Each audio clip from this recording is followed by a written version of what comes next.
Nilisukua nikamwambia, unajua mimi ni broker najua. Nikisema ni broker nitafungwa. Mimi ni mtu anatabutia watu mashamba. Juu hata hii Mebre tunaishi niko na watu 34 wale nimelete huku. Wote wale wamenunua. Hata huyu wako juu yangu, huyu mwingine yako hapa, watu 34 wale nimetabutia mashamba huku akanunua. Sasa mimi niko na hiyo akili hata kama sina masomo. Mungu amenipea hiyo akili ya kutabuta na njia hii.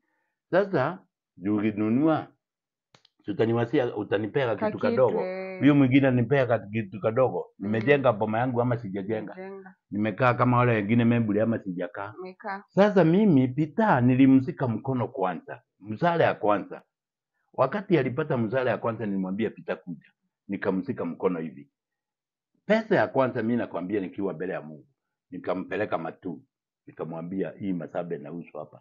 Peter kaenda kanunua plot. Nikamzugua tena, tukakaa nikamzugua tena, nikampeleka kwa hii watu wanaitwa Mafuno. Peter mimi mwenyewe nikaenda nikamnunulia. Alikuwa anataka ninunue na hiyo pesa gari. Nikamwambia mama yake sitanunua gari. Magari naisha lakini saba hii nikaenda nikamnunulia saba huko Mara.